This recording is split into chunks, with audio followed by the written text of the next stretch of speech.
more or less 250,000 po. Package na po yun. Pero pag hindi po package sa office po namin, more or less 70,000, ganyan po. Pag hindi po package, acceptance fee po lang po yun, 70,000.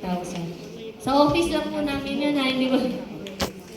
Opo, iba-iba po. Sa pag hindi po package, acceptance fee 70,000. Iba pa po ang bleedings fee, iba pa ang appearance fee, and other fees. Filing fee.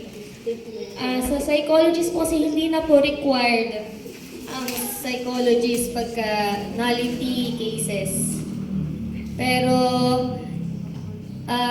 mas maganda po kasi advisable po yung may psychological evaluation report. Kasi medyo traditional pa ang ating mga courts dito. So yun. Sa psychologist, medyo pricey din po ang psychologist eh. Nasa 30,000 po ata ang psychologist. Opo. Dito sa I-clarify lang natin, Attorney Kyle, kung pwede daw ba siyang mag-file ng annulment para doon pwede naman. sa mga nabanggit. Pwede naman po ititignan natin kung anong ground siya pwede pumasok. Ayan, so kung nakikinig po kayo ngayon, hindi na lang po namin sinabi po yung pangalan po ni brother or ni sister.